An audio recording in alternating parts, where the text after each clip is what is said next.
Brad. Maraming salamat sa lahat ng ginagawa mo sa akin, Brad, ngayon. Oh, ayan. Sabi ko na nga ba, bakit mo inubos sa isang kutine na ito ba? Nasingira talaga itong matanda na to. Kahapon, pinaglamayan mo ako.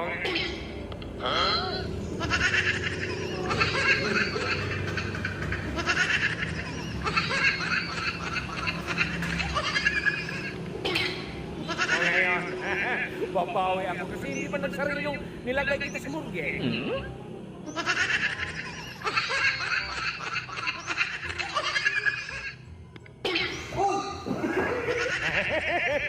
Ngayon, ilibing kitang buhay, matanda ka.